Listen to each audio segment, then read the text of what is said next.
हाथी घोड़ा पाल की जय कन्हैया लाल की। हाथी घोड़ा पाल की जय कन्हैया लाल की। अब मैं अनुरोध करूंगा गुलशन जी से वो आगे आएं और अपने शुभ हाथों से इस सोने के मुकुट को भगवान श्री कृष्ण को अर्पण करें।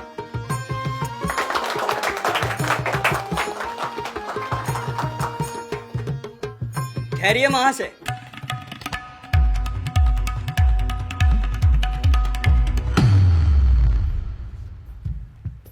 यह अधिकार आपका नहीं है। अरे कौन है तू? जानता किससे बात कर रहा है? मैं कन्हैया हूं और भली भांति जानता हूं मैं किससे बात कर रहा हूं, इसलिए दोहरा रहा हूं। इस कार्य के लिए आप उपयुक्त व्यक्ति नहीं हैं। गिरधारी लाल जी, क्या ड्रामा है? क्या मैंने सबसे ज्यादा चंदा इसलिए दिया था कि सारी सभा के सामने मुझे अपमानित किया जाए इस तरह से? देखो नौजवान, गुलशन जी एकदम सही कह रहे हैं। ये फैसला पूरी कमेटी ने मिलकर लिया था। जो मुकुट के लिए सबसे ज्यादा चंदा देगा वही इसे भगवान श्री कृष्ण को पहनाएगा। हाँ हाँ, बिल्कुल सही बात है। सही बात है। मैं इस बात से सहमत हूं, किंतु मैं जान सकता हूं इस मुकुट के लिए किस किसने और कितना चंदा दिया है? हाँ हाँ, क्यों नहीं। हाँ हाँ बिल्कुल, यहाँ उपस्थित हर व्यक्ति को अधिकार है कि उसको पूरी जानकारी हो। प्रताप, जरा लिस्ट निकालना। हाँ जी। हमारे गुलशन जी ने दिए हैं 1,00,000 रुपए, गिरधारी लाल जी ने दिए हैं 50,000 रुपए, भूषण जी और मैंने दिए हैं 25,000 रुपए, और शकुंतला देवी जी ने और बाबू राम जी ने दिए हैं 20,000 रुपए, और लास्ट में बंसी के 10,000। सुन लिया? हो गई तुम्हारी तसल्ली? सबसे ज्यादा चंदा मैंने दिया है, इसलिए भगवान को मुकुट अब मैं ही पहनाऊंगा। नहीं महाशय, सबसे अधिक चंदा बंसी ने दिया है। इसलिए मुकुट भी बंसी ही पहनाएगा। बंसी?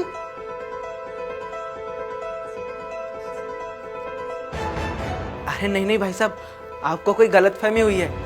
भला मैं मालिक की कैसे बराबरी कर सकता हूँ? बंसी, जी साहब। ये ले तेरे इस महीने की पगार। धन्यवाद साहब। आज ही हमारी पत्नी तनख्वाह के बारे में पूछ रही थी। वो क्या है ना कि हमें जन्माष्टमी के लिए खरीदारी करनी है। लगता है तुम और तुम्हारी पत्नी कन्हैया जी को बहुत मानते हो। जी साहब, हमारे पालनहार तो कान्हा जी ही हैं। धन्यवाद साहब। राधे राधे गुलशन जी। राधे राधे प्रताप जी, आइए बैठिए। और प्रताप जी, आज सुबह सुबह रास्ता कैसे भूल गए? गुलशन जी, इस बार जन्माष्टमी के अवसर पर कमेटी ने भगवान श्री कृष्ण के लिए एक सोने का मुकुट बनवाने का फैसला किया है। बस उसी के लिए चंदा लेने आए थे। भाई चंदा तो मैं दे दूंगा, लेकिन ये बताओ कि सबसे ज्यादा चंदा किसने दिया है? कमेटी के अध्यक्ष गिरधारी लाल जी ने। उन्होंने पूरे 50,000 रुपए दिए हैं। तो मैं 1,00,000 दूंगा, लेकिन नियम के अनुसार भगवान श्री कृष्ण को मुकुट मैं ही पहनाऊंगा। अरे आप नहीं पहनाएंगे तो कौन पहनाएगा? साहब, मुझे भी कान्हा जी के मुकुट के लिए चंदा देना है।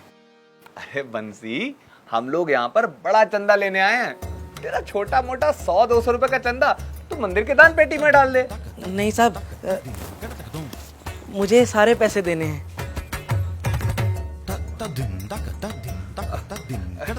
ठीक है फिर ये भी लिख लेते हैं। राधे राधे। राधे राधे। राधे राधे साहब। सालों के पास खाने के लिए चाहे ना हो, मगर भक्ति ऐसे दिखाएंगे जैसे कहीं के साहूकार हो। ये क्यों पहनाएगा मुकुट? अरे इसने 10,000 रुपए दिए हैं, जो कि सबसे कम चंदा है। बंसी ने कम नहीं, सबसे ज्यादा चंदा दिया है। वो कैसे भाई? मैं समझाता हूँ।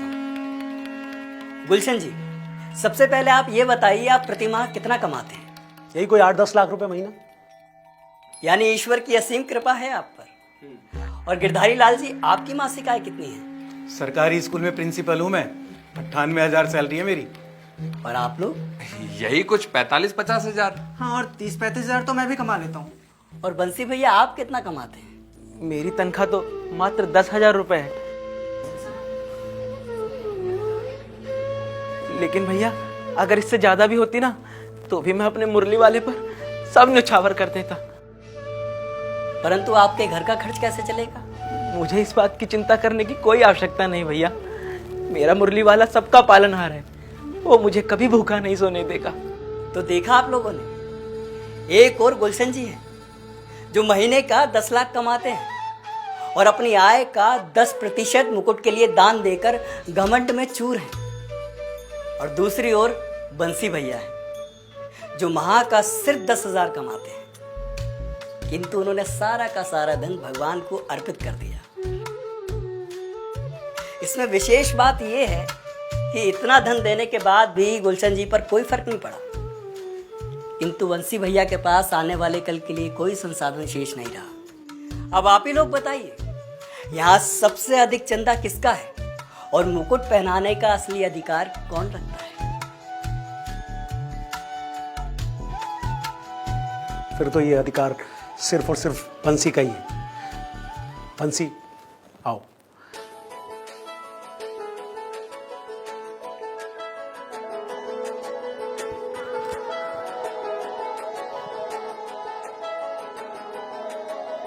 तुम्हारे कारण सब छोड़या, अब मोही क्यों तरसाओ,